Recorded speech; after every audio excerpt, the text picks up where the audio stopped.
희망의 노래가 온 세상 울려 모두의 하루가 빛나길 빌어 백은종의 모닝콜이 나갈해 오늘도 우린 함께 할 수 있어 바람 속에 담긴 따뜻한 말들 도시 속에 퍼진 꿈의 울림 조심 잃지 않고 걸어갈 때 백은종의 모닝콜이 우릴 깨워 희망의 노래가 온 세상 울려 모두의 하루가 빛나길 빌어 백은종의 모닝콜이 날게 말해 오늘도 우린 함께 할 수 있어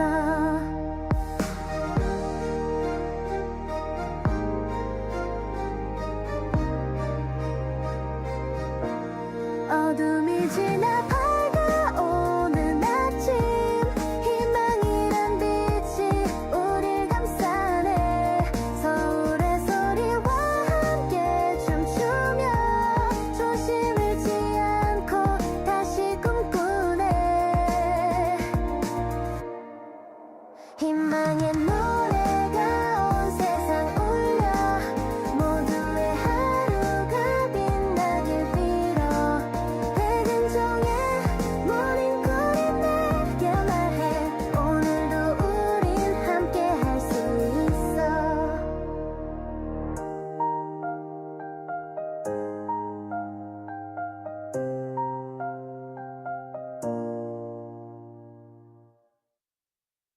새벽빛이 내 맘을 감싸네 창밖으로 서울의 소리 들리네 조심 가득 품고 다시 시작해 백은종의 희망찬 모닝콜이 울리네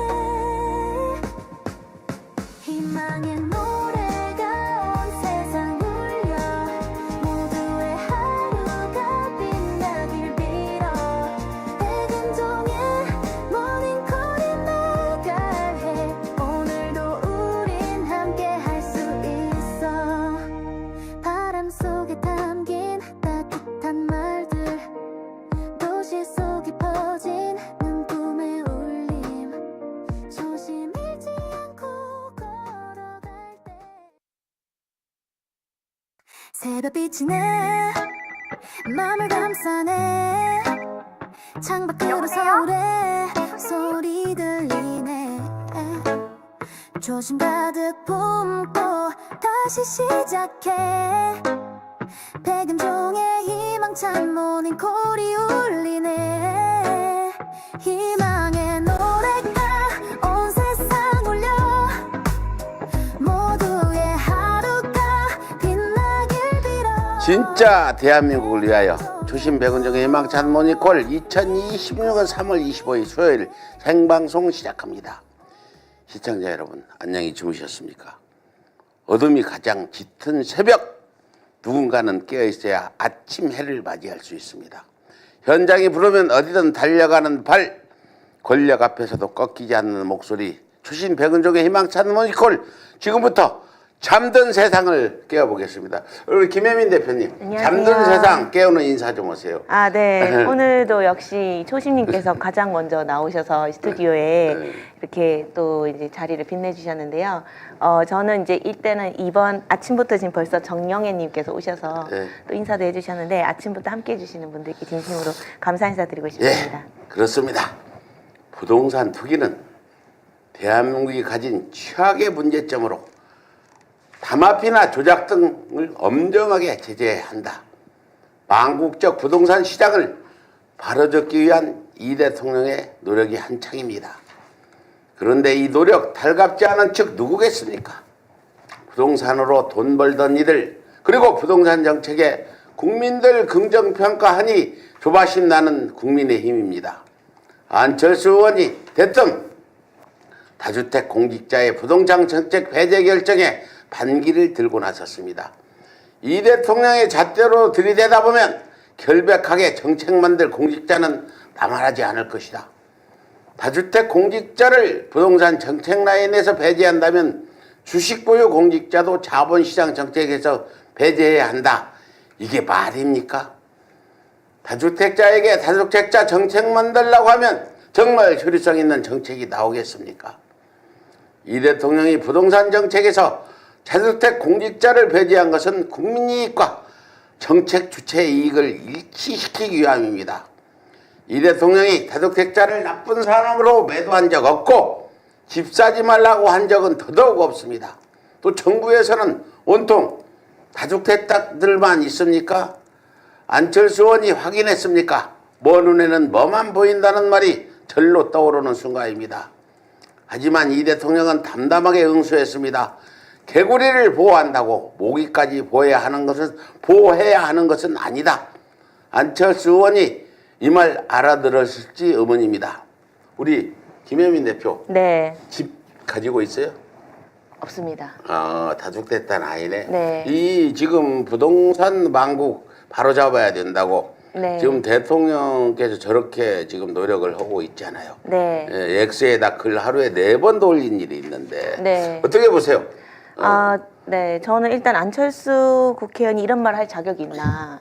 일단은 안철수가 재산이 한 1,300억 정도 됩니다. 예. 그래서 국회의원 중에 1등이거든요. 예. 그리고 주택도 이제 배우자까지 포함해서 2채 가지고 있고 이런 부자 이제 소위 말하면 대단히 압도적인 부자이신 건데 이런 사람이 감히 뻔뻔하게 이런 다주택자 이렇게 공직자 우는 얘기를 한다는 것 자체가 저는 좀 뻔뻔하다는 생각을 했고 하나 좀 주목하고 싶은 부분은 이 부동산 가격이 오르면 많은 사람들이 이제 고통을 겪는데 그 중에 가장 큰 고통을 겪는 사람들이 바로 청년들입니다. 예. 이 청년들 같은 경우는 수십억씩 되는 부동산을 살 수도 없고요. 그리고 전세, 월세 엄청 오르게 되고 이 과정에서 가장 큰 피해를 보게 되는 거거든요. 그래서 부동산 문제는 제대로 원칙적으로 하는 게 되게 중요한데 이 안철수 국회의원은 반대로 가자 그런 거 아니겠습니까? 네, 안철수는 네. 원래 철없는 그런 네. 아이 같은 아이니까 네. 그자의 말을 우리가 뭐 귀에 담을 필요도 없을 것 같습니다. 네. 부동산은 바위, 사는 곳이 아니라 사는 곳이어야 합니다. 네. 부동산을 사는 것이 아니라 사는 곳이어야 한다는 얘기고요. 정부의 노력에 국민의 인식이 뒷받침될 때 아파트값 정상화로 내 집 마련의 계획이 늘어가고 전월세 시장까지 안정될 것입니다. 비정상의 정상화, 이재명 정부의 부동산 정책은 간결하고 분명합니다. 시장과의 싸움이 아니라 국민 주거 불안을 해소하기 위한 정책, 그 방향성은 분명합니다. 지금 필요한 것은 소모적 비판이 아니라 균형 잡힌 시선과 건설적인 응원입니다. 유튜브, 틱톡, 페이스북, 인스타그램, X를 통해 생방송으로 진행되는 멀티 플랫폼 서울의 소리 초심 백은종의 희망찬 모니콜 이제 출연자 모시고 방송 시작하겠습니다. 국회 교육위원회 김문수 국회의원입니다. 오늘은 리박스쿨 관련된 기자회견을 성기선 경기도 교육감 예비 후보께서 해주시겠습니다. 다 아시겠습니다만 리박스쿨은 역사를 왜곡하면서 공공기관 또 교육까지 침투해서 아이들의 가치관을 흐리게 했던 아주 나쁜 사례들인데 오늘 성기선 후보께서 기자회견을 하겠습니다. 안녕하십니까. 경기도 교육감 예비후보 성규선입니다. 리박스쿨 사태는 명백한 교육 내란입니다. 역사 왜곡 세력의 공교육 침탈 결코 묵고하지 않겠습니다. 존경하는 경기도민 그리고 언론인 여러분, 저 성규선 경기도 교육감 예비후보는 오늘 대한민국 공교육의 심장부에 가해진 유례없는 침탈 행위, 즉 리박스쿨 교육 내란 사태의 엄중함을 알리고 이에 대한 진상 규명을 법적 협박으로 가로막으려는 비상식적인 태도에 대해 단호한 입장을 밝히고자 이 자리에 섰습니다. 지금 벌어지고 있는 일들은 단순히 단체 간의 논쟁이 아닙니다. 우리 아이들이 매일 숨쉬는 교실에 특정 이념 세력이 조직적으로 침투하여 역사적 진실을 유린하고 국가 폭력을 미화하는 도서로 학생들의 영혼을 오염시키려 한 심각한 교육 파탄이자 내란입니다. 예, 요즘 여기 출연하는 많은 분들이 이재명 대통령과 인연을 많이 강조하고 가서 이제 출마의 변들을 얘기하는데 오늘 우리 오신 두 분은 그런 게 아니고 진짜 교육 문제에 주목해달라 이렇게 정말 필요한 목소리를 내주셔서 이렇게 오셔서 감사드리라는 말씀드리고 예 지금 이런 아까 영상에도 봤듯이 리박스쿨이 학교 내 침투해가지고 내란이라고까지 설명하신 우리 경기도 교육감 예비후보신 성기선 교수님 또 더불어민주당 김문수 의원님 모셨습니다. 어서 오십시오. 네, 안녕하십니까. 이 성기선입니다. 시간에 깨어있는 부지런한 전 세계에 계시는 서울의 소리 시청자분께 두 분 인사 먼저 해주시오. 우리 김문수 의원님 먼저 해주시죠. 네. 더불어민주당 전남 순천갑 국회의원 김문수입니다. 그리고 국회 교육위원회에서 활동하고 있습니다. 세계에서 이렇게 새벽 5시에 유튜브 방송을 지속적으로 하는 우리 대한민국을 살려주신 BTS만큼 멋지신 우리 초심 어르신과 함께 하게 돼서 너무나 감사드립니다. 네, 우리 성기선 경기교육감 예비후보로 이렇게 부르겠습니다. 네. 인사 좀 해주시죠. 네, 안녕하십니까. 지금 경기도 교육감 예비후보로 뛰고 있는 성기선 교수입니다. 저는 뭐 22년도에도 한번 나왔었고요. 다시 경기도 교육감 도전을 지금 하고 있습니다. 교육을 교육답게, 학교를 학교답게라는 구호를 외치고 있는데요. 지금 우리의 교육은 사실은 대단히 비정상적입니다. 그 비정상적인 모습은 수많은 요인들이 있는데 그 중에서 오늘 얘기하는 이 리박스쿨 사실은 공교육에 대한 이 극우 역사관의 침투 이 부분은 제가 공교육 납치 시도이고 교육 내란이다라고 규정을 하고 있는데 그게 그냥 일면만 있는 것이 아니라 어마어마하게 큰 구조적인 어떤 문제를 지금 갖고 있다라고 저는 생각하는데 오늘 그 얘기를 함께 나누도록 하겠습니다. 예, 오늘 두 분을 모신 게 제가 저 기자회견을 보고 우리 김문수 의원님한테 전화해가지고 서울의 소리가 제일 우리 서울의 소리는 원래 그 제호가 민족의 소리고 서울의 소리는 이제 밑에 서울 지부다는 의미거든요. 민족의 소리이기 때문에 리박스쿨 같은데 제일 지금 관심을 가지고 교육감 후보들 오시면 어떻게 할 거냐 리박스쿨 이랬는데 기자회견을 하고 계셔서 바로 내가 전화해가지고 좀 나와달라. 그래요. 리박스쿨 얘기 꺼내면 내란 청산 부분도 좀 시들해졌지만 사이버 내란이 리박스쿨 문제에 대해서 다 끝난 일 아니냐. 그렇게 지금 반응을 보이면서 시큰둥하게 이렇게 다들 정치인도 그렇고 후보자들도 그런 얘기하는데 지금 리박스쿨 끝난 거 아니잖아요. 지금 윤석열 정부 당시 리박스쿨 모두 청산되지 않았죠. 우리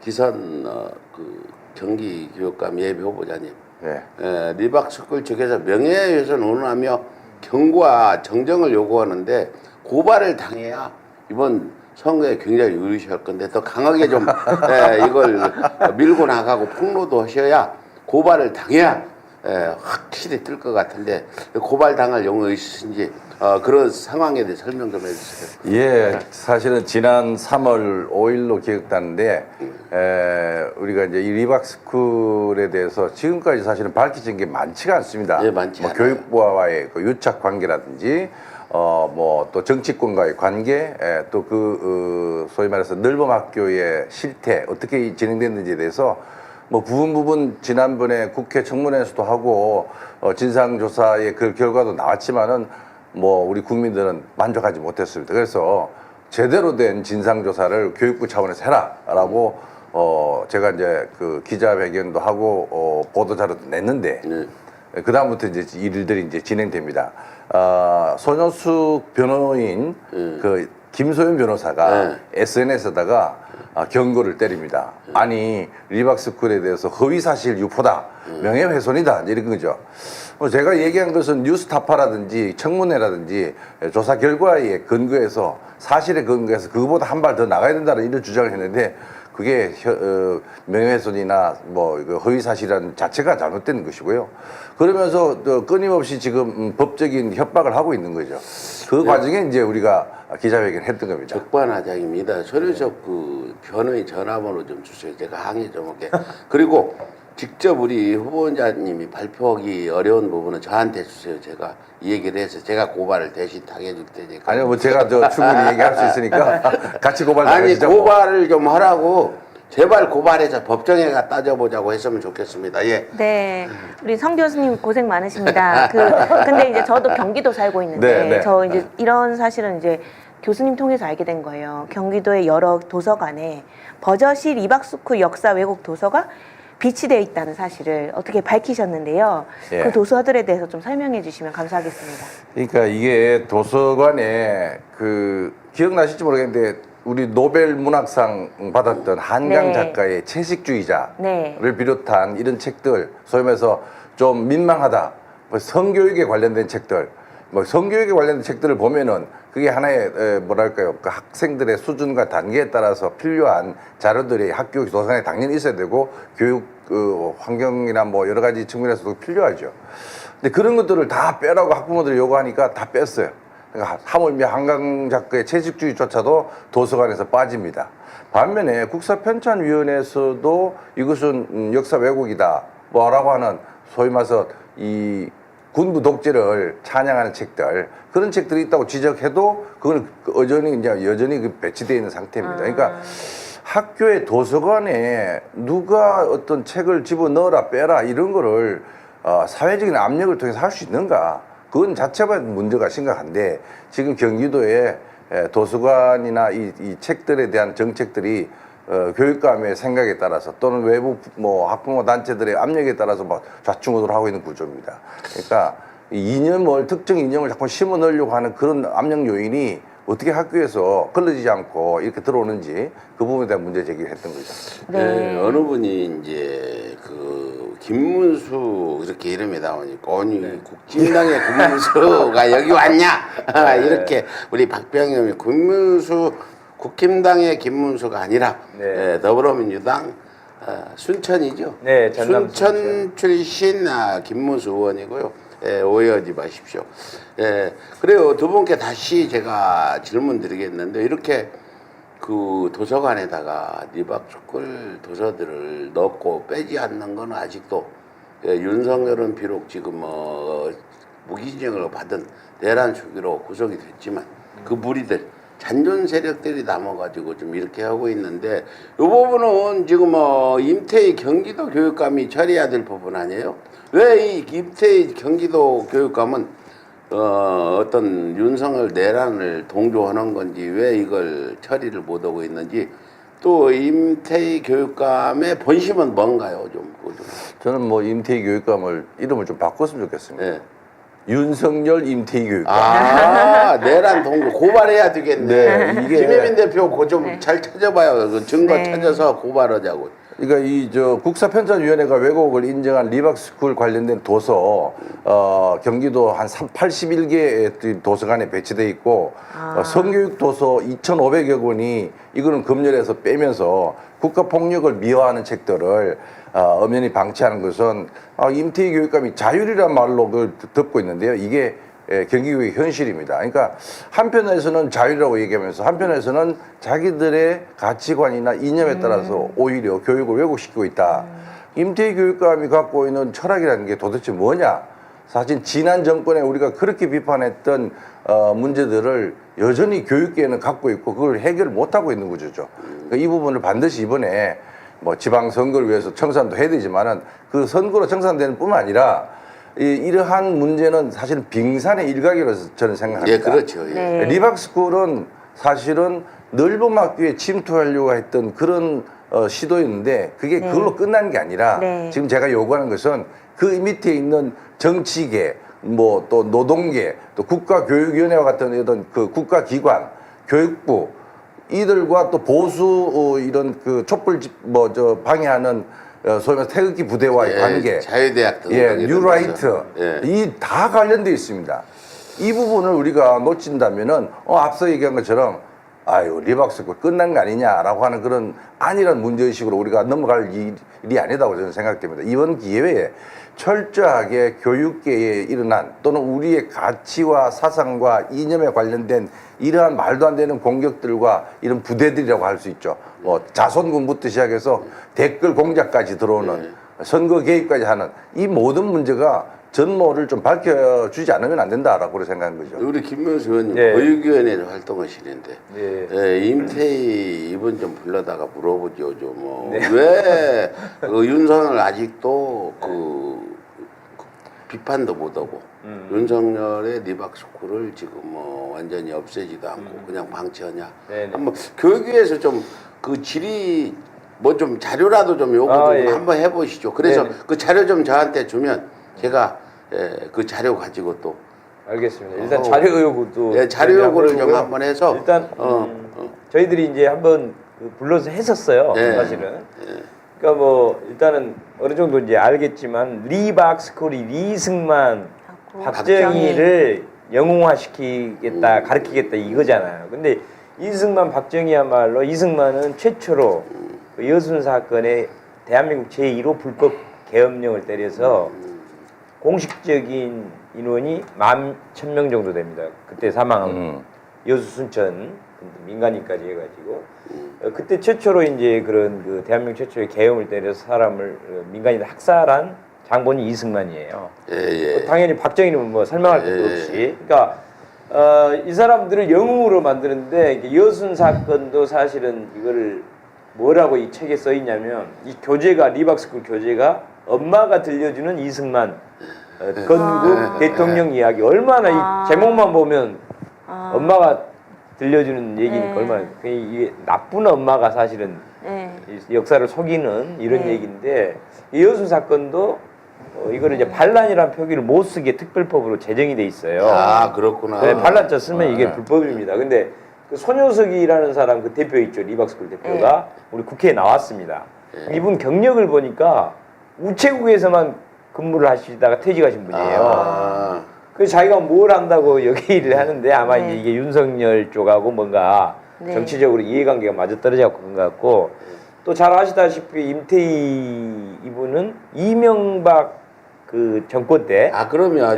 그 노동부 장관하고 뭐 대통령 비서실장하고 아주 유명한 분. 그 윤석열이 사실은 그 이명박 때 정권 때 일했던 사람들이 많이 가서 일하고 그러다 보니까 이제 임태희 쪽하고도 뭔가 연결이 돼 있지 않을까 이런 얘기들이 있고 그 책에도 보면 뭐 암세포를 죽이기 위해 정상세포를 죽이는 과정이라고 하는 이여순 사건의 민간인 학살을 이런 식으로 사람 죽여도 된다는 식으로 정당한 해놨고 또 친일 경찰들 그때 갖다 쓴 게 행정 경험이 있기 때문에 어쩔 수 없다. 꼭 뭐 서울 법대 나오고 명문대 나오면 모든 것이 다 좋을 거라는 그런 말도 안 되는 뭐 이런 논리들. 그리고 이제 이게 학교 도서관 운영위원회에서 각자 학교에서 자체적으로 정해서 자기가 뭘 지시하거나 강제적으로 한 적이 없다. 그런 데서 이것도 다 거짓말이죠. 자기들이 공문을 보냈거든요. 학교에다가 이런 뭐 성 관련된 도서라든가 학교 도서관 운영위원회 이런 거 실태 조사를 하라. 그럼 당연히 이제 채식주의자 같은 노벨 문학상 받은 책을 사실은 그런 쪽으로 지목을 해가지고 이렇게 수준 낮은 사람들이에요. 그 책을 사실은 이제 색출하고 없애고 그러면서 이런 이승만 이런 외국 도서를 넣으려고 했는 거죠. 리박스쿨이 어느 정도 수준이 낮냐면요. 그저께 구속됐잖아요. 김병헌이라고. 그 뭐 위안부 그 관련 소녀상만 찾아다니면서 훼손하고 보였고 일본서 또 모금해서 돈 받고 일본 그구들한테 이 사람이 리박스쿨 강사를 갔으니까 어느 정도인지 아주 이거 완전히 일본 그거보다 더 친일 매국노들 집단이라고 보면 돼요. 리박스쿨이. 그래. 이게 그러니까 그러니까 일본의 그러니까 식민 지배에 대해서 정당화는 소위 말해서 역사 왜곡. 그게 2014년도 기억하시겠지만은 박근혜 정부 때 국사교과서 국정화를 찬성했던 그 단체들이 쭉 있었고 이 이희범이라고 하는 소위 말해서 보수의 그 뒤에서 대부 같은 역할을 한 사람 이 라인들이 쭉 오다가 2017년도에 뭐 프리덤 칼리지라고 하는 장학회가 만들어지고 쭉 이어집니다. 그러니까 그냥 이 리박스쿨이 이승만 박정희를 미화하는 수준이 아니라 이 역사 자체에 대한 해석을 이 소위 말해서 일본 식민사관에 근거한 그러한 방식으로 했던 것들을 계속 이어오는 역사에 대한 해석을 달리하는 그런 관점들을 학교에다 집어넣겠다. 그 시도라고 볼 수가 있습니다. 박정희 이승만을 앞세워가지고 친일 매국 행위를 하는 거라니까요. 예, 전애들은 일제 침략을 뭐 정당 아니라 미화하고 찬양하고 네. 뭐 일제 침략은 우리 경제에 도움을 준 유익한 일이라고 주장하고 강제징용도 한 명도 없었다고 그래요. 위안부는 전부 13살, 14살에 잡혀갖고 그 당시에 얼마나 정조관념이 우리가 유교 사상으로 조선시대 때 그래왔어요. 그걸 매춘부로 몸팔로 갔다 하는 이런 인간들. 내가 그 김병헌하고 10년간 싸우면서요. 내가 그 김병헌한테 고소를 10번 이상 당해갖고 벌금도 수백만 원 내고 지금도 3건이 지금 경찰에 있는데 그렇게 사람 하나 구속하는데 이렇게 힘드니 우리 국회에서 좀 잘 좀 해주세요. 이번에 우길기 금지법도 지금 어저께 간사회의에서 무슨 이유인지 보류돼 가지고 연락이 왔어요. 우길기를 막 그 건물에 거는데 그거는 행안부인데 행안부 간사 소위에서 합의해서 심의에 올리기로 했는데 어제 무슨 이유인지 보류됐다니까 좀 한번 알아보시고. 네, 그래서 이제 저는 이제 저희가 애를 키우는 입장에서 네. 우리 애가 다니는 학교에 도서관에 아까 그렇게 말씀하신 그런 책들이 있다고 하면 너무 끔찍할 것 같거든요. 네. 그거를 부모들이 확인할 수가 없잖아요. 학교 도서관에 직접 가서. 그래서 이제 저는 국회에서도 전수조사를 한다든가 해서 네. 대대적으로 좀 파악을 해서 이 학부모님들의 불안한 마음을 좀 해소해 주시면 좋겠다는 생각도 들고요. 그리고 이제 우리 최근에 이제 또 성 교수님께서 이 청년층에서 관찰되는 극단적 극우화 네. 현상이라든가 역사 인식의 너무나 큰 부재 이런 것들이 결코 우연이 아니다. 이런 말씀을 또 하셨는데요. 이 부분에 대해서 조금 더 설명해 주시면 감사하겠습니다. 성 교수님이라고 부르지 말고요. 경기도 교육감 예비 후보 이게 지금 중요한 때지 무슨 교수님은 옛날 저희 교수님이시. 대본에 이렇게 명시가 돼 아니 대본은 네. 네, 정정하겠습니다. 대본대로 오는 거 아니에요. 네, 알겠습니다. 정정하겠습니다. 다시 제가 알려드리겠습니다. 성기선 후보님은 네. 경기도 네. 교육감 예비 후보님으로 2022년도에도 출마하셨다가 그때 성공 못이었는데 이번에 이제 어떻게 되실지도 모르겠는데 그렇게 좀 명칭해 주시고. 네, 죄송합니다. 지금 오늘 리박초로 관련해서 정말 중요한 문제들이 많아요. 잘 다른 사람 얘기도 안 하고 다른 유튜브 방송은 리박초를 방송도 안 해. 나만 이렇게 달포하는 것 같은데 좀 오늘 시간은 짧지만 설명 좀 잘 해주시고 가시죠. 네, 지난번에도 또 리박스쿨도 한번 했는데 나중에 또 자료 화면에 그 조직도 같은 것도 한번 보여주시면 좋겠는데 지금 말씀하신 여기 나왔네. 저 설명 좀 해주세요. 네, 지금 말씀하신 것처럼 청년층의 그 극우화 현상도 여기에 직접 관련되어 있다고 저는 생각합니다.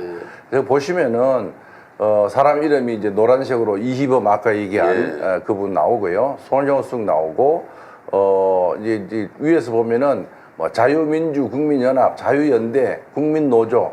그 국민노조 쪽에 보면은 아예 민주노총이나 이런 그 노조 활동에 대해서도 또 탄압하기 위해서 노조가 만들어집니다. 아니 의용노조죠. 거기에는 또 이 김문수가 있네요. 저 아닙니다. 저기 국힘에 저기는 제가 아닙니다. 저 국힘의 김문수고요. 그 나머지 저 정치인들도 저기에 여기 계신 참여를 하고 분 아니에요, 있습니다. 김문수.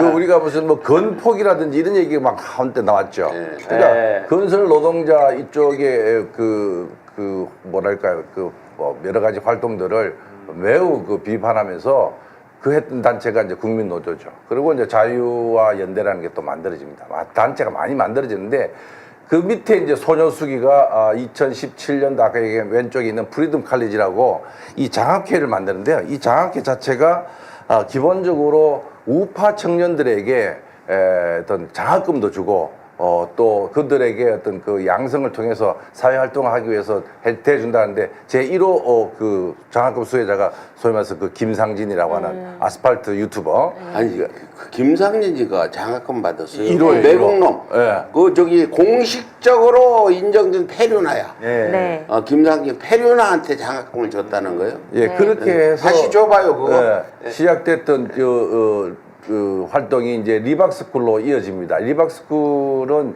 대표가 그 김은총이라고 소녀숙의 딸입니다. 그러니까 소녀숙은 그 리박스쿨의 대표고 참 그 밑에 그 오른쪽에 있는 넓음 교육연합회 저기가 대표가 김은총이라고 이제 리박스쿨 소녀숙의 딸인데 여기 지금 그 김소연 변호사는 사실은 넓음 교육연합회가 한 것이 이 리박스쿨에서 한 게 아니다라고 비판하면서 사실 무근이라고 하는데 저 그림을 보시면은 이거는 이제 뉴스타파에서 만든 자료인데요. 리박스쿨과 넓음 교육연합회는 뭐 동일체다라고 이제 볼 수가 있을 정도로 밀접하게 관련되어 있습니다. 그러니까 이 리박스쿨 밑에는 뭐 지금 여기 나오는 또 글로리 사회적 협동조합이라는 단체가 만들어져서 저거 역시 넓음 교육에 관여를 하고 있고요. 그다음에 교사 노조에 대응해서 대한교조라고 하는 게 만들어져서 여기에서 참여했던 사람들이 저 오른쪽 밑에 보면은 국가교육위원회에 직접 또 참여합니다. 국가교육위원회라는 게 뭡니까? 우리나라의 교육부의 기능 중에서 중요한 기능인 교육과정 편성과 운영에 대한 권한을 국가교육위원회에다가 부여를 했습니다. 네. 교육과정이라고 하는 것은 우리가 교과서를 만들거나 교육과정 개정을 할 때 어떤 철학과 이념과 생각을 가지고 할 건가 그걸 결정하는 게 교육과정 개정권이거든요. 그거를 다루는 국가교육위원회에 대한교조에 속한 우파가 적극 개입을 합니다. 그러니까 그런 게 이 교육과정을 통해서 아이들의 사상과 역사를 통제하겠다라고 하는 그 의도가 분명히 드러난 그림이라고 볼 수 있습니다. 그 위에 보면 교육부와도 밀접하게 관련되는데요. 앞서 우체국 공무원 출신이었다는 이 손효숙 씨가 이주호 교육부 장관의 정책자문관으로 들어가 있습니다. 정책자문위원으로. 아니 뭐 우체국에서 했으면 그 사람도 뭐 교육에 대한 관점이 있다 인정을 하지만은 그것을 우리가 밝히라 제대로 안 밝힌 부분이 그 부분이죠. 근데 또 교육부의 그 당시에 이 뭐 국장이 국회 청문회 나와서도 밝혔는데 대통령실에서 이 교육부에다가 연락을 해서 저 압력을 가했습니다. 이 리박스쿨 네. 이 계약 소위 말해서 넓음 학교에 이 글로리 이 사회적 협동조합을 적극 참여시키라고 네. 압력을 2번이나 행사했습니다. 지금 저 그것도 증거는 나왔던 거죠. 예, 강승교가 있고 힘의사회 수석실에 그다음에 황상무라고 황 사장 아들 김건희 비서하던 사람. 네. 그다음 김대남은 우리 이명수 기자가 녹취록 공개한 이런 사람들이 전부 관련됐는데 내가 경악스러운 건 지금 쟤네들이 그 제1노조, 제2노조 이제 노조를 만들 수 있으니까 MBC에도 있고 저 리박스쿨 노조, 그 매국구구 노조, KBS도 있고 다 있어요. 이제 민주노총에도 들어가 지금 만들려고 작업을 하는 이런 상황인데 지금 이런 부분 오늘 성기선 우리 후보자님께서 이렇게 알려주는 거 정말 뉴스타파에서 일일성 보도는 했는데 다른 부분도 그렇고 그래요. 지금 우리 김문수 의원님께서 리박스쿨 같은 이런 세력들이 공교육에 빈틈을 타고 들어와서 이제 왜곡된 이런 영웅사관 주입.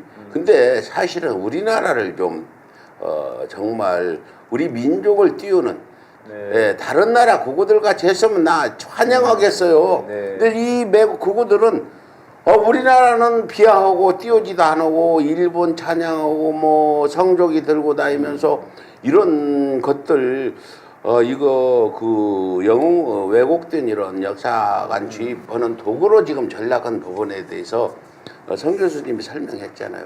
국회에서는 뭘 하실 게 많을 것 같은데 교육위에서 지금 이거 좀 내일 당장 가면 교육이 소집을 해가지고 좀 해야 될 것 같은데 어떻게 들으셨어요? 우리 성 후보자님 발언. 당연히 우리 성 후보자님 같은 분이 교육감이 돼야 제대로 아이들에게 역사 교육도 시키고 교육을 바로 할 수 있을 것 같은데 꼭 잘 되기를 바라겠고요. 아무튼 뭐 워낙 이게 이제 정권이 바뀌면서 사실은 솔직히 조금 저희들이 조금 느슨하게 생각한 건 사실입니다. 이게 이제 차근차근 정권 바뀌었으니까 해야 되는데 실제로는 윤석열만 지금 쫓겨나고 이재명 대통령이 왔지 이 밑바닥 속에 이 뿌리들이 완전히 제거되지 않은 상태이기 때문에 저도 한번 다시 이 부분을 좀 자료 요구해서 샅샅이 좀 뒤져가지고 다음 그 국회 때 상임위 때나 또 올해 국정조사, 국정감사 때 철저히 한번 파보도록 하겠습니다. 오늘 김문수 의원님만 믿겠습니다. 네, 여기 네. 김문수 의원님은 국민의힘에 전광훈 똘마니 김문수가 절대 아니고 순천 출신 민주당 의원 김문수입니다. 제가 빨리 더 뛰어서 조금 더 유명해져야지. 지금 뉴스타파에서 소년 그거가 온다 다큐가 화제가 됐는데요. 인스타그램 SNS를 통해 소년들이 그거가 되는 과정을 이렇게 따라가는 그런 다큐인데 등장하는 한 소년이 하는 말이 중학생 90%가 이 대통령과 민주당을 싫어한다 이렇게 말하는데요. 이거는 민주당이 신경 써야 돼요. 얘들이 유권자 됐을 때 어떡하려고 그래요. 그래서 이 얘들이 극우화 되는 애들이 잘못 교육을 바로 잡지 않으면 어떤 정치 성향에서도 옳지 않은 쪽으로 치우쳐서 지금 태극기 노인들 70대들이 윤석열 찍고 박근혜 찍어서 다 탄핵시켰잖아. 이보다 지금 뭐 20대들이 보면 성향이 심각한데 이 소년의 말이 과장은 있지만 거짓말 아니다. 네. 지금 학교 교실에서 이거 선생들이 막아야 돼요. 불법이잖아요. 이 내란 선동은 이걸 선생들이 막지도 못하고 있는 이런 상황 과장되었을지언정 거짓말은 아니 이런 상황. 네. 우리 성기선 예비 후보자님 어떻게 했으면 좋겠어요. 나 가슴을 칠 일인데. 가슴을 칠 일입니다. 네. 이게 소위 말해서 뭐 2030 청년들의 극우화 현상 앞서 질문했는데 그게 그냥 어느 날 된 건 아니라고 이제 말씀드린 거고 이 히스토리가 있고요. 지금 더 문제는 지금 말씀하신 10대 난들입니다. 그러니까 청소년들, 이렇게 초등학교, 고학년 중학생들이 오히려 더 심각하다. 그 학생들은 기본적으로 역사에 대한 또는 이 우리 사회에 대한 관점 자체가 우리가 상상 이상으로 아예 없거나 그 없는 공간에 수많은 유튜버나 이런 우파들의 어떤 방송과 내용들이 들어간단 말이죠. 그 다음에 게임이나 이런 커뮤니티에 댓글들이 어마어마하게 들어갑니다. 그러니까 아이들은 우리가 생각하면 물리적인 어떤 우리 살아가는 뭐 가정과 학교와 이 사회에 이 물리적 공간이 있다면은 이 사이버 공간에서 어릴 때부터 그게 훈련이 되는 되잖아요. 그러고 보면은 게임 하다 보면은 불평불만이 나오게 되죠. 그러면서 현재의 체제나 정부나 사회나 역사에 대해서 자기들이 의도한 게 아니라 바깥에서 아까 댓글 조작 팀들이나 이런 어떤 그 훈련된 뭐 자손 부대일 수도 있고요. 그러니까 댓글 조작을 예전에 국정원에서도 막 시도했으니까요. 그러한 이념 조작을 하려고 하는 세력들이 이 게임 사이버나 이런 공간에 들어가게 되죠. 그러다 보면은 하면서 그냥 아무 생각 없이 이 떠드는 이야기들, 친구들 이야기들에 자기가 동조가 되죠. 그 동조가 되면서 현재 사회의 불만들이 공유되고 그게 확산되면서 학교에서 배운 내용과 이 아이들의 사이버 공간에서 논의되는 일상생활의 대화는 완전히 괴리가 되고 부모의 영향도 교사의 영향도 거기서는 별로 힘을 못 쓰는 거죠. 그러니까 잘 보면 학교 교육도 잘못됐고 우리가 가정교육도 잘못됐지만 이 사이버 공간 안에서 아이들의 사고 형성이 정말 왜곡되고 이것이 갖고 있는 문제점들을 우리가 좀 더 그 확인을 해 놔야 되고 대책을 마련해야 되는데 지금 말씀하신 것처럼 학교 교육도 반드시 이 부분을 이 소위 말해서 민주 시민 교육으로서 건전한 사고방식을 갖도록 해야 되고 이런 사이버 공간에서 일어나는 수많은 이런 공작 또는 어떤 왜곡된 어떤 그 정보에 대한 유출 이런 것들을 어떻게 하면 우리가 좀 건전하게 유도할 건가 그 부분도 함께 고민해야 되지 않겠나. 네, 우리 김문수 의원님, 예. 그 지금 이분의 문제는 뭐 교육감 혼자 할 일도 아니고 교육부에서 나서야 되고 또 교육부를 또 이렇게 교육부 장관을 임명하시는 이재명 대통령께서도 김병헌 얘기도 2번이나 거론해 주셨고요. 그래서 해결이 됐고 전환길 얘기도 하셨고. 지금 뭐 SBS 그알 얘기도 지금 하고 계셨고 이 얘기도 이제 언젠가 하시겠는데 리박스쿨 문제 국교에서 교육부와 협력을 해서 또 교육청과 체제를 그 어떤 만들어 가지고 어떤 해결돼야 될 부분의 문제고 또 교사들의 어떤 이런 어린 아이들 학생들이 학교에서 이런 일을 했을 때 교사가 말리면 뭐 정치 무슨 위반이라 해서 근데 이건 불법이잖아요. 네. 역사를 왜곡하고 내란을 선동하고 윤호개인 자체가 내란 선동인데 네. 요 부분을 법을 만들어서 교사들이 아니 학교에서 학생들이 야 우리 나쁜 짓 하자고 모의하면 선생이 이건 안 돼요 하고 막아야 되잖아. 이것도 똑같은 건데 네네. 우리 딸애도 초등학교 교사인데 고발을 뭐 여러 번 당했대요. 네. 그래서 이런 어떤 교사들이 이걸 제지할 수 있는 권한을 주어지 않나 이런 부분은 국회에서 입법으로 해야 할 수밖에 없는 문제 같은데. 저희들도 이제 이런 역사 왜곡이 네. 심각하고 그렇기 때문에 이제 역사 왜곡하는 건 헌법 가치를 부정하는 것들이고 진실을 또 부정하는 거기 때문에 당연히 이런 걸 좀 찾아야 될 것 같고요. 우선은 그 다음에 이제 저희들이 그 정치 기본권 공무원이나 교사들이 오히려 진실을 밝히는 정치적인 토론을 합법화 시켜줘야 토론을 통해서 이거를 이제 아이들을 교육도 하고 너희들이 가진 생각도 한번 얘기해보고 또 그게 어떤 문제가 있는가를 이렇게 얘기를 할 수 있게 해놔야 되는데 지금 정치 중립이라는 그런 애매모호한 도구로 사실은 이런 걸 못하게 하고 있거든요. 그러다 보니까 이 왜곡된 거는 뒤로 오히려 활동을 하고 있고 또 정치 중립이라고 해서 오히려 진실을 밝히려고 하는 이 교사들의 활동은 또 통제를 하고 있고 이게 잘못되어 있기 때문에 지금 이 법안을 지금 발의해놓고 상정해 놓은 상태고요. 저는 간략한 네. 제가 설명을 드리면 네. 간략하게 불법을 용인하지 말라 교사들이 네. 학생 애들이 자기들이 표현의 자유는 얼마든지 그 어떤 얘기를 할 수 있지만 합법선에서 표현의 자유가 용인되는 거지 내란을 선동하거나 역사를 왜곡하고 이런 걸 불법을 용인하는 거 아니잖아요. 요거만 명확히 규정해주면 될 것 같아요. 그럼요. 아니 이제 어렵지 않을 것 같은데. 저도 지금 학교에서 교사들을 양성하고 네. 있는데 사실은 교사들이 임용고사도 시험 치고 수많은 교육을 받아서 전문가로서 학교에 들어가잖아요. 네. 그럼 교육에 대한 결정 권한을 교사들한테 우리가 믿고 맡겨야 돼요. 그렇지 않고 지금 교사들이 하는 거에 대해서 계속 모니터링하고 잘했다 잘못했다 이렇게 외부 시각에서 통제하려고 하는 순간 우리 교육은 한 발도 앞으로 나갈 수가 없다 이런 생각이 듭니다. 그러니까 예. 교사들이 이러한 정치 기본권도 확보하고 학교에서 적극적으로 정치적인 어떤 논쟁들을 교육을 시켜야 됩니다. 독일에서 보일테스트 그 협약이라고 해서 세 가지 원칙을 잡았는데 첫 번째는 사회에서 일어나는 논쟁점들을 학교의 교실에서 그대로 하도록 해라. 그 다음에 두 번째는 강압을 하지 마라. 이래라 저래라 지시하지 말고 그 논쟁 속에서 아이들이 자유롭게 논의를 하도록 해라. 그리고 세 번째는 그러한 학생들의 역량들을 키워 나가라. 이 세 가지를 합의를 해서 이 좌든 우든 학교 교육의 정치 교육이 제대로 되어서 예전에 히틀러 체제가 다시 리바이벌 되는 것을 막기 위한 노력을 했단 말이죠. 우리도 학교의 그런 정치적인 교육, 민주 시민 교육을 교사가 주도하도록 하고 그것의 전문성과 객관성을 보장해 주면은 사실은 이런 문제에 대한 걱정들을 줄일 수 있는데 너무 지나치게 학교를 통제 위주로 하고 규제 위주로 하다 보니까 교사들조차 이 지금 문제에서 한 발 뒤로 물러나 있는 셈이죠. 네, 그렇죠. 뭐 괜히 고발 당하고 막 논란 네, 나면 그렇습니다. 들어오니까 이런 부분인데 지금 문제는 이런 방송하면 보시는 분도 적어.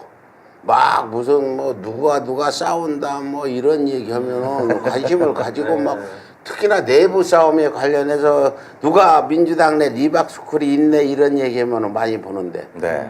그래서 사실은 내란 청산 부분에서도 나는 우리 내부의 내란 동조자들은 철저히 우리가 제재를 가해야 된다.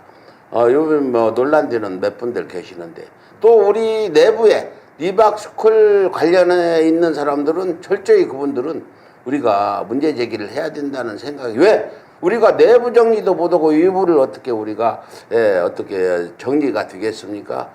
그렇게 아시고 내가 뭐 더 이상 말씀 안 드리겠는데 예. 네. 아, 네. 그래서 아까 이제 임태희 교육감 네. 이야기가 좀 나와서 그런데 아까 이제 이런 자료화면들 봤을 때 좀 충격적이었어요. 이게 사실 교육 내란인 거 아닙니까? 이게 사실 어떻게 보면은 이 사실 이 윤석열과 이명박 때 만들어진 역사 왜곡 세력들이 이 정부기관에 다 침투해가지고 네. 교육위원회 국가 대통령 직속 교육위원회라든가 교육부에 다 침투해가지고 교육 내용을 다 바꿔버리려고 했던 그런 교육 내란인데요. 그 중심에 저는 경기도 교육감 임태희가 있다라고 생각이 되고, 여기서 이제 특히 김건희의 공천 개입 의혹 핵심 인물인 명태균 씨 스스로도 윤 대통령의 대선 후보 캠프 요청으로 임태희 교육감 이력을 살펴봤다라고 주장을 한 바가 그렇습니다. 있습니다. 이거 만약에 사실이라고 하면 저는 이거 교육자치법에 대한 정면 위반이 아닌가 네. 이 생각이 되는데 좀 이슈 속에 묻힌 것 같아요. 그래서 이 임태희 교육감이 이제 재선 도전을 하겠다라고 조금 입장을 밝히고 있는 상태에서 철저한 진상규명이 필요하지 않냐 이 생각이 드는데 좀 어떻게 생각하시는지요? 아주 적극적으로 동의합니다. 네. 그러니까 지난번 22년도 선거를 제가 기억해 보면은 네. 사실은 3월 달에 네. 지금 얘기한 우리는 그때 몰랐죠. 네. 몰랐는데 갑자기 임태희 전 한경대 총장이 네. 내려옵니다. 이 임태희 교육감의 이력을 보면은 철저하게 공무원에서부터 시작해서 정치인이었죠. 네. 교육에 대한 경력이 없는데 어떻게 해서 교육 경력이 3년이 돼야 되거든요. 네. 근데 그게 없는데 어떻게 교육감 후보가 됐냐? 네. 그러니까 그게 이제 한경대 총장을 했다라고 하는 네. 그 이력 때문에 이제 가능했던 거죠. 뭐 그렇게 이해를 했는데 그 이면에 네. 지금 공천 과정, 이게 공천이 될 일은 아니거든요. 네. 당에서 철저하게 공천에 개입하는 순간 이것은 교육자치법 위반이죠. 네. 근데 그걸 명태균이 이력서를 봐줬다. 네. 이게 도대체 그 다음에 밝혀진 바가 없습니다. 네. 그래서 그러한 유착 관계 또는 어떤 그 의혹들이 좀 더 밝혀졌으면 좋겠고, 네. 그러한 배경을 갖고 있는 임태희가 지난 4년 동안 뭘 했겠습니까? 철저하게 윤석열 정부 또는 이 보수적인 이 우파 세력들의 어떤 대변인 역할을 했다라고 한다면은 사실은 매우 심각한 거죠. 그 한 단초가 앞서 네. 얘기한 도서에 대한 검열, 또 지난번에 김건희 비서관 김승희 네. 자녀의 학폭 사건을 사실은 거의 무마시킨 거에 해당됩니다.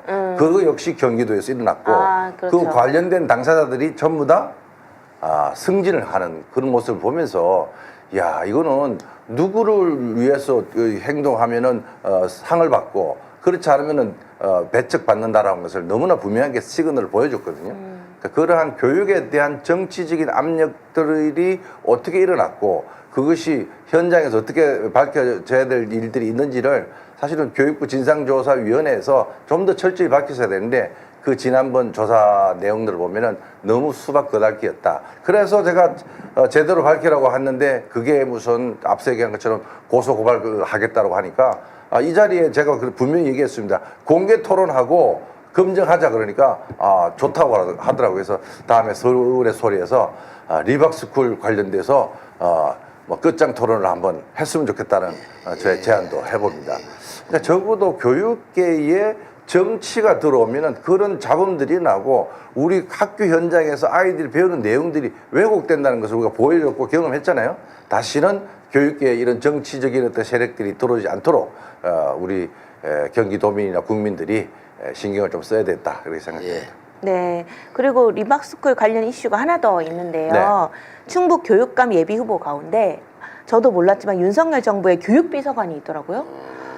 이 사람이 리박스쿨 늘봄 학교 선정 압력 의혹으로 수사를 받고 있는데 또 출마에 나섰습니다. 맞습니다. 네, 근데 이제 금고 이상의 형 선고가 확정되지 않았기 때문에 문제가 없다는 뻔뻔한 입장을 밝혔는데 이 교육 내란이 이 전국 곳곳에서 일어나고 있다는 반증 아닌가 싶습니다. 맞습니다. 네, 좀 어떻게 생각하시는지. 이제 뭐 아시겠지만 네. 국회 청문회 나와서 네. 답변을 했죠. 맞아요. 네. 뭐라고 했어요, 그 사람? 그때 2025년 7월 달에 그 리박스쿨 청문회를 저희들이 했는데 거기에 나와가지고 자기는 이제 안 했다고. 근데 그 당시에 교육부 국장이 증언을 했었어요. 자기가 그거를 압력을 받았다 그랬습니다.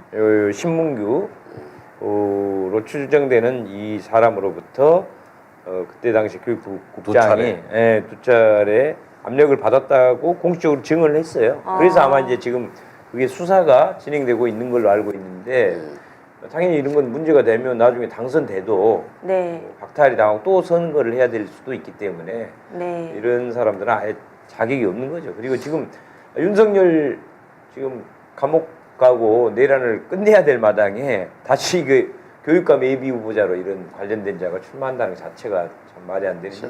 지금 말씀 다시 한번 드리겠는데 지금 이제 정치적인 문제도 커요. 이 20대, 10대들이 이런 리박스쿨이나 어떤 극우에 세뇌돼 가지고 네. 놀이처럼 지금 뭐 노무현 전 대통령을 조롱하는 놀이가 학교 교실 내에서 유행이 되고 있는 부분, 이거는 민주당이 나서야 될 일이에요. 민주당이 지금 국회의원 하시는 분들은 끝나지만 다음에 또 나오시는 분들이 선거에도 영향이 있는 거잖아요. 아이들이 유권자가 되면. 그래서 이거 절대적으로 민주당에서 지금 짚고 넘어가야 될 문제고, 또 이 매국구구 세력들의 뻔뻔함은 정말 도를 넘는 그런 짓이죠. 부끄러움을 몰라요, 이 자들은. 맞습니다. 정말 내가 김병헌하고 10년간 싸우면서 얼마나 속일 썩은 줄 아세요? 실실 웃으면서 일본 극우들 돈 받아서 먹고 살면서, 유석춘도 그 일본 전범 기업에 돈 받아먹은 그런 사람이고, 그놈을 국민의힘이 데려다가 홍준표가 뭐 혁신위원장까지 만들어가지고 내가 휴위하는 날 쳐들어가가지고 내가 난리를 피고 그 후에 이제 그만두기도 했는데요. 지금 이제 국민의힘이 인재 발굴하는 사람들이 지금 전부 자유대학, 리박스쿨 관련 있는 사람만 그 또 부정선거를 주장하는 이런 사람들로 지금 공천을 하고 있는 이런 관련, 지금 요게 윤어게인 사이에서 뭐 표를 줘야 할 애국 창란 리스트도 만들고 있다는데, 이거 큰일 아닙니까? 이거 어떻게 해야 돼요? 이거? 이게 그러니까 지금 10대들이 70대와 같은 생각을 할 수준의 보수화돼 있다. 70대가 더 하다니까 지금. 아니. 그러니까 이게 이제 시간이 지나서 만약에 한 10년을 또는 20년을 따져보면은 우리나라에 극우 정권이 들어설 위험성이 매우 높아졌다는 그렇지, 매우 게 지금 우리 저 조심님의 걱정이고, 저도 그 걱정을 하고 있습니다. 그래서 지금 이 민주당에서뿐만 아니라 우리 전체 국민들이 이 문제를 그냥 방관해서는 절대 안 됩니다. 적어도 교육뿐만 아니라 이 교육 안에서, 학교 안에서만 해결되는 문제는 아니다고 저는 아까 말씀드린 것처럼 다양한 부분에서 영향을 받죠. 그러니까 이 교육과 우리 사회 전체가 청소년들의 어떤 사고 형성이나 성장에 관련된 매우 집중적인 관심을 가져야만 된다, 그렇게 저는 생각합니다. 저희 김문수 의원님, 네네. 제가 더 하나 말씀드리면요, 우리가 2021대 때 광주 왜곡법하고 역사 왜곡 방지법 2개가 올라갔어요. 양영자 의원이 해가지고 네. 그 당시 나는 통과되는 줄 알고 광복회장하고 축하 영상까지 만들었어요. 근데 광주법은 통과가 됐는데 일제 찬양 금지법, 일명 역사 왜곡 방지법이요. 그때 통과됐으면 윤석열 정부 탄생 못했어요. 윤석열을 민 사람들이 일제 찬양 금지법에 전부 걸리는 사람들이야. 김상진부터 김병헌부터 뭐 유석천부터 그 외에도 수도 없이 많은 사람이, 이 법안 하나가 정치 지형을 바꿀 수 있는 거다. 다시 한번 강조 말씀드리는 거예요. 요즘에도 지금 소녀상 위안부법도 이재명 대통령이 나서니까 안 되던 통과가 갑자기 됐고, 지금 어저께 전범기 우길기 개항 금지 법안, 이게 지금 김용만 의원이 지금 올려서 네. 했는데, 어제 간사위에서 올라가기로 했는데 갑자기 보류되는 상황도 벌어져서 네. 이게 그냥 정치하고는 무관하다가 아니라 정치 지형을 바꾸는, 진짜예요. 내가 주장한 대로요. 내가 그날 21대 때 가서 단식도 하고 농성도 하고 그 앞 버스에다가 일제 찬양 금지법 통과하라고 했는데, 그거 통과했으면 우리 윤석열 정부가 안 견뎠다는, 안 겪었다는 말씀 드리면서 저희도 그러니까 그 역사 왜곡 지금 그 한국학 중앙연구원이나 동북아재단에 보면은 그 뉴라이트 계열들이 거기에 자리를 차지하고 앉아 있지 않습니까? 그렇죠. 생각합니다. 아직 의원이 나가지도 않고 있어요. 네, 나가지도 않고 있는데, 그러니까 그러니까 역사 왜곡 금지법 정도가 있어야 네.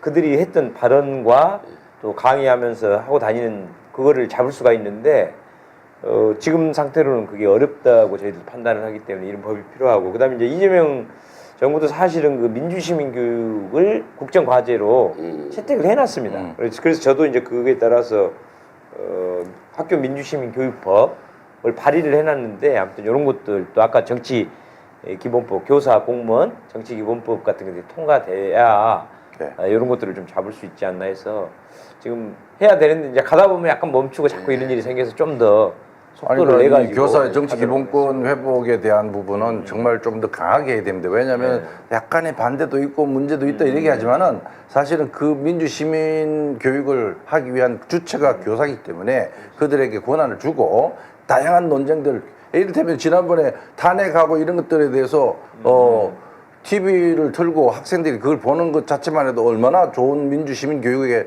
그 교재입니까? 그날도 또 찬반이 막 일어나는 거예요. 그렇죠. 그것은 아니다. 그래서 지금 꼭 좀 이번 기회에 참 국회가 예.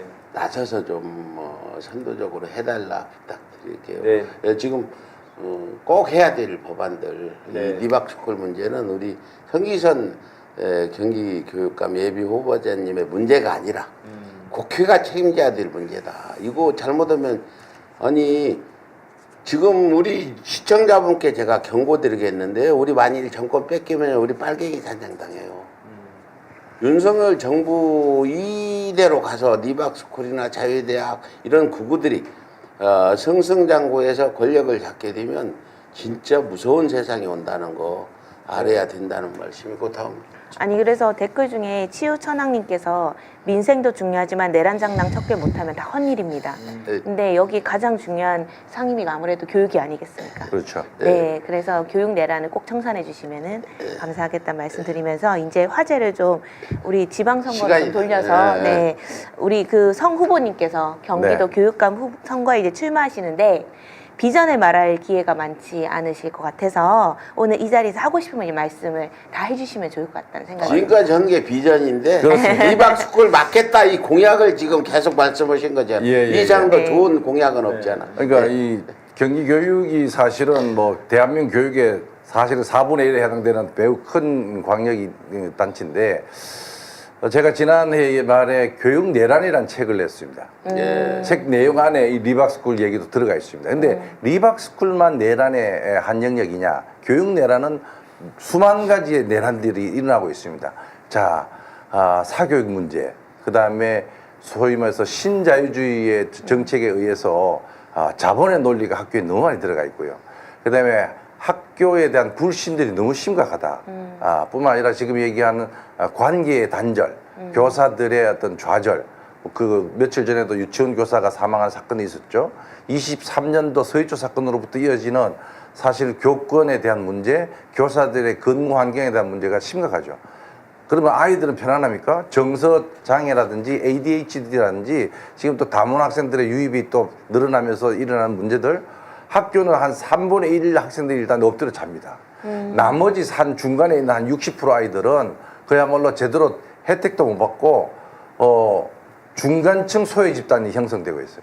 학교가 30%의 상위권 학생들만 위한 교육이 되다 보니까 거기에다가 경쟁하죠. 성적에 압박받죠. 아이들의 자살률이 계속 올라가고 있습니다.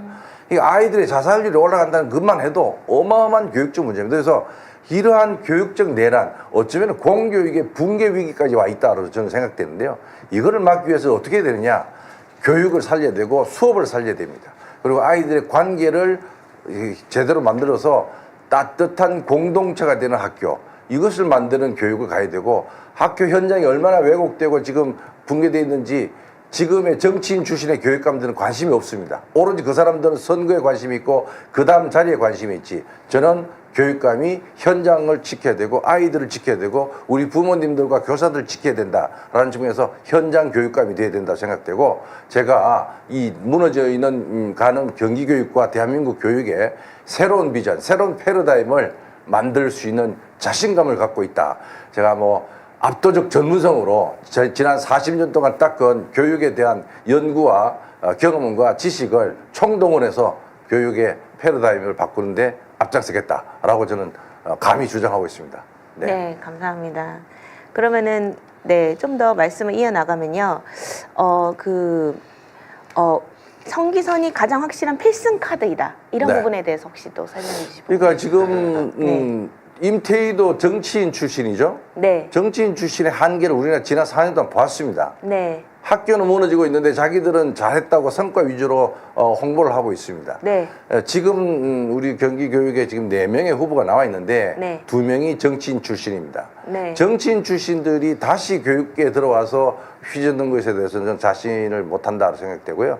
저는 뭐 고등학교 교사로부터 연구소 연구원, 대학 교수, 연수원장, 한국교육과정평가원장까지 교육에 관한 거의 모든 것을 다 섭렵했기 때문에 학교 현장에 대한 어려움들을 누구보다 잘 알고 있습니다. 그래서 현장의 문제들을 뭐 우리 이재명 대통령이 일을 잘하는 어떤 대통령이 되어서 환호를 받듯이 정말 일을 잘하는 실사구시 정신의 그런 시각에서 우리 학교 교육의 문제점들을 하나하나 여러 그 교육 주체들과 소통하면서 해결해 나갈 수 있다라고 생각되고 그게 경쟁력이라고 생각됩니다. 네. 오늘 저기 김문수 의원님 오셨는데 이제 우리가 고발 전문 이제 우리가 또 시민 내란 청산 특위를 시민 특위를 만들고 있어요.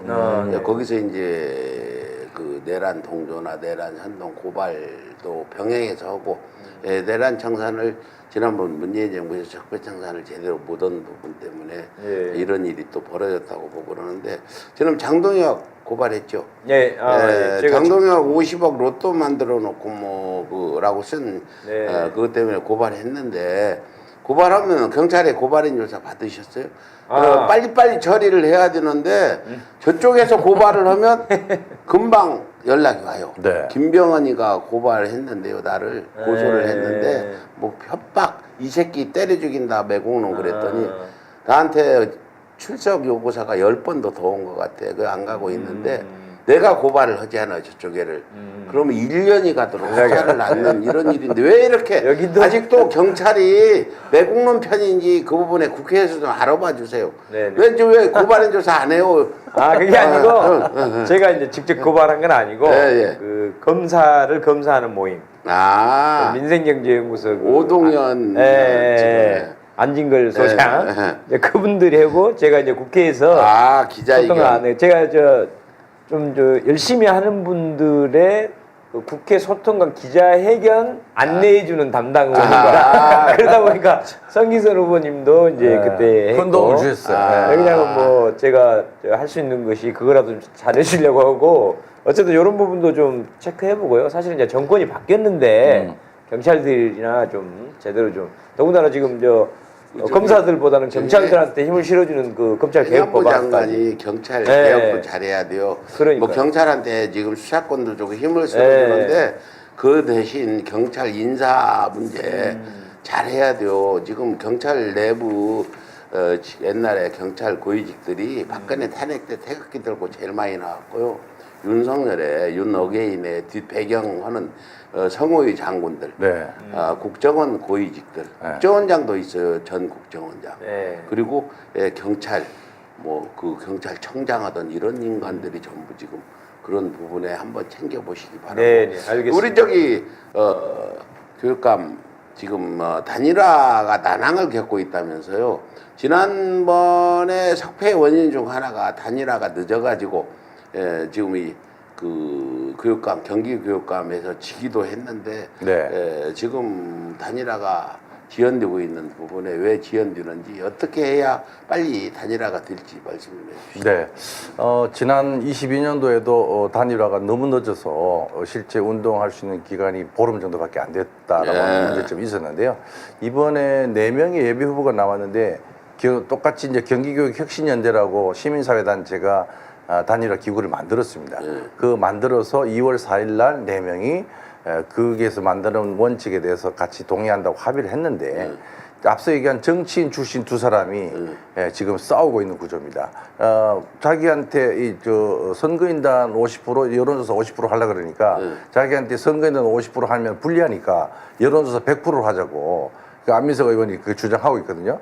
그러다 아니 보니까 왜 부족해 저기 많이 인지도가 높아서 민주당 당원들한테도 아니 그러니까 지지를 인지도가 받을 건데 높으니까 여론조사만 하자는 거죠. 그건 자기 중심으로 하다 보면은 다른 후보들은 아니 5대5 정도 또는 6대4로 하자고 하니까 거기서 이제 문제가 있었고 그러면서 또 한 그 교육청 소속의 노동조합에서 특정 후보를 지지한다고 선언을 해버리니까 그 노조 대표가 또 단일화 기구의 운영위원으로 들어와 있어요. 그러니까 이제 안민석 의원 쪽에서는 그거 선수가 심판을 하고 있는 구조는 잘못됐다 이러면서 계속 성명서 발표하면서 원래는 3월 중순 전에 결정 나기로 했던 것이 지금 뭐 이번 주까지도 아직 결정이 안 났는데 아마 이번 주에 어느 정도 가닥이 잡힐 것 같습니다. 그래서 지금 거기 후보자들이 안민석 전 의원, 또 이원혜 전 교육부 장관에선 장관, 쟁쟁한 분들이네요.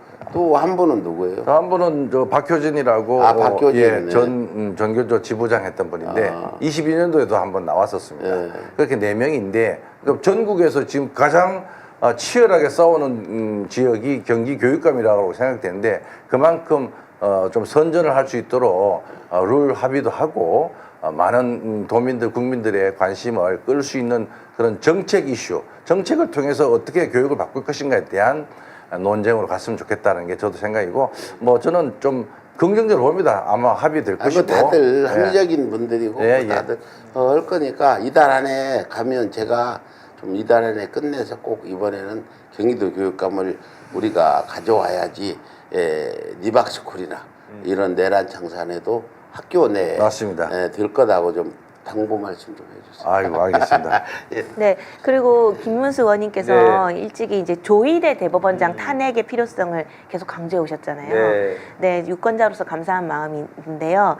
이제 드디어 이 조희대 탄핵 소추안 발의가 이제 본격화되고 있어요. 네. 어떤 사항인지 좀 설명해 주시면 감사하겠습니다. 한 107명 정도인가 우리 국회의원들이 서명해가지고 조희대 탄핵안을 지금 발의안을 다 만들어놨습니다. 네, 다 아시다시피 뭐 이재명 그 대통령 이렇게 일 잘하는 훌륭한 분을 사법적으로 자기가 개인적으로 이것을 생명을 끊으려고 조희대는 내란 공범이에요. 네, 내란법으로 처벌해야 돼. 그렇습니다. 그래서 당연히 이거 탄핵을 해야 되는데 이 사법 기득권이 얼마나 강한지 이런 것들에 대한 참 조심스러운 행보를 하다가 이제 더 이상 참을 수 없지 않느냐. 그래서 이제 아웃시키자 해서 지금 발의를 해놓은 상태이기 때문에 25년은 받아야 되는데 조희대도 그러죠. 아니 사실. 내가 정말 다행스러운 게요. 한덕수가 떵떵거리면서 국회에서 대선 출마 기자회견으로 왔었잖아. 그때 내가 욕을 많이 해주고 그때 안 했더라면 큰일 날 뻔했어. 나쁜 놈을. 훨씬 어르신 덕분에 그래도 진실이 많이 알려지고 있습니다. 그러니까 우리 사회에 이러한 내란이 이제 끝나간다는 느낌이 있지만은 사실은 하나하나 들여다보면은 그게 그렇게 뿌리가 그렇게 짧지가 않습니다. 얕지도 않고 뿌리 깊게 들어있는 그런 각 영역에 교육 내란, 법적인 법조계 내란, 뭐 경찰, 군대 다 있습니다. 그러니까 그것들을 하나씩 제대로 밝혀내고 치유해 나가는 과정들을 시간이 다 밟아야 된다. 됐는데 마지막 질문 주세요. 네, 저희 그러면은 마지막으로 각오를 좀 듣고 싶은데요. 내란 청산 교육 내란도 반드시 종료. 네. 이것을 위해서 김문수 의원님은 민주당 의원님이시자 교육위원으로서 역사의 사명을 가지고 또 역할을 하셔야 될 것 같고 성기선 후보님도 경기도 교육감 예비 후보로서 이런 각오가 남다르실 것 같고 만약에 당선이 되시면 반드시 청산하겠다는 의지가 있으실 것 같은데요. 각자의 역할에서 좀 어떤 역할을 구체적으로 좀 하실 생각이신지 이런 말씀해 주시고 마무리하면 될 것 같습니다. 예, 그러니까 기본적으로 할 수 있는 것부터 해야 되겠죠. 그러니까 늘봄학교 프로그램의 강사들을 어떻게 투입할 건가에 대한 문제들을 보면은 빈틈이 좀 있었습니다. 뭐 계약도 뭐 사단법인도 아닌데다가 하고 이렇게 해가지고 이 공교육의 한 영역을 해당되는 이 늘봄학교가 물론 그것도 윤석열 정부 때 급주된 건데 그 늘봄학교 강사가 어떻게 양성되고 자격을 어떻게 주는가에 대한 문제도 많이 있었습니다. 그러니까 그 부분을 철저하게 점검해서 누구나가 아무나 그냥 학교에서 아이들 가르치는 게 아니라 검증된 사람들이 제대로 된 교육을 할 수 있도록 거기는 정치적 중립성을 반드시 지키도록 하고요. 그 다음에 이제 도서관에 배치된 아까 외국 도서들 이런 부분들 반드시 확인하고 그것에 대한 문제점들을 지적하고 새로운 어떤 기준을 마련해야 된다 생각되고 그 다음에 소위 말해서 청소년들의 극우화 현상들 반드시 민주시민교육을 더 강화해서 이 아이들이 제대로 된 역사관과 사회관을 갖도록 하는데 제가 적극 노력하도록 그렇게 하겠습니다. 우리 김 의원은 이제 시간 다 마지막으로 하실 말씀과 우리 시청자분께 인사까지 포함해서 해주시죠. 예, 또 이렇게 새벽에 불러주셔서 감사드리고요. 제가 더 열심히 하도록 하겠습니다. 아무튼 우리 그 교육 내란 청산하는데 우리 특히 미래 세대 아이들이 앞으로의 우리 대한민국을 이끌어가려면 너무나 중요한 시기이기 때문에 역사학과 왜곡죄법이라든가 또 교사 공무원들의 정치기본권법, 또 학교 민주시민교육법, 또 역사교육기관에 지금 역사 왜곡을 앞장서는 친일파와 같은 자들이, 뉴라이트자들이 지금 공공기관에 버젓이 앉아있기 때문에 이들이 빨리 나가도록 하는 게 저희들의 소명이라고 생각하고, 오늘 받은 숙제를 국회에 돌아가서 또 열심히 해보도록 하겠습니다. 예, 그렇습니다. 감사합니다. 뭐 법안만 잘 만들면 뉴라이트나 이런 어떤 극우 세력들이 공직에 못 가요. 일제 찬양 금지법이 발효가 됐더라면 독립관장 같은 김영석이가 그 자리에 갈 수 맞습니다. 없었어요. 이게 얼마나 중요한지 국회 법안 하나가 그래가지고 김영석이 독립관장 가는가 동시에 이 윤석열 정부 탄생까지 갔다는 거 다시 한번 우리 김문수 의원님께 네. 그 부분 그 얘기 처음 들어볼 거예요. 그 얘기 제가 하는 얘기가 저는 정확하대요. 사람들이 하는 얘기가. 지나고 보면 정확해요. 우리 경기도 성기선 예비 후보자님 오늘 네. 리박스쿨 관심 가져주셔서 정말 감사해요. 제가 일부러 전화해서 오시라고 해서 오늘 좋은 말씀 들었습니다. 이렇게 시간이 좀 안타까운데 다음에 또 시간 모셔가지고 한번 듣도록 하고 2026년 3월 25일 수요일 초심 백은영의 희망찬 원칙을 이제 마칠 시간입니다. 오늘 매주말 이슈로는 노동자 출신 대통령입니다. 젓가락과 포장용기 등 15개 품목 64억 6천만 원어치를 가맹점에 강매한 신전떡볶이 측에 과징금 9억 6,700만 원이 부과됐습니다. 이 대통령이 이 제재 수위가 부당이익에 비해 낮지 않느냐, 법률이 허용하는 최대치 부과가 맞느냐 거듭 확인했는데요. 이번 조치가 일부 프랜차이즈에 확실한 경고가 되었고 수많은 가맹주점들에겐 위로가 되었습니다. 이 대통령이 어제는 한국노총과 만나 노동상권 보장 중요성을 강조했는데요. 이 자리에서 이 대통령은 노동자는 본질적으로 약자라고 말해 수많은 근로자들 뒷배경을 자처했습니다. 왜? 땀 흘려가며 처절하게 일해보니까 대통령이 되어야 하는지 우리가 정말 절감하는 그런 순간입니다. 열심히 일하는 선한 사람들이 억울한 일 당하지 않는 세상, 생명과 안전이 우선시 되는 일터문화, 이재명 정부가 만들어갈 노동 존중 사회를 기대합니다. 조심 백은정의 희망찬 모니콜 오늘도 함께해 주셔서 고맙습니다. 내일 아침 5시 더 좋은 소식으로 더 힘이 되는 이야기로 다시 인사드리겠습니다. 새벽 공기처럼 상쾌한 하루, 희망이 넘치는 하루 보내시길 바랍니다. 우리 주먹 쥐고 웃으면서 인사드리겠습니다. 감사합니다. 네, 좋습니다. 네. 150만 구독자와 함께 걸어온 민족언론 서울의 소리. 우리는 오늘 새로운 얼굴로, 새로운 마음으로 다시 출발합니다. 탄압과 내란의 혼란 속에서도 멈추지 않았던 이유. 국민이 주인인 나라, 민주시민의 목소리, 국민 주권의 시대를 지키기 위해서였습니다. 이제 서울의 소리는 더 넓은 무대로 나아갑니다. 언론을 넘어 영상과 소리, 현장과 기록이 살아 숨쉬는 새로운 멀티미디어 저널로 다시 태어납니다. 진실을 말하고 거짓을 바로잡으며 시민과 함께 만드는 언론. 그 사명과 각오를 마음에 새기며 서울의 소리는 오늘 또 한 번 새롭게 출발합니다. 함께 걸어온 길처럼 앞으로의 길도 시민 여러분과 나란히 가겠습니다. 서울의 소리. 우리가 다시 시작합니다.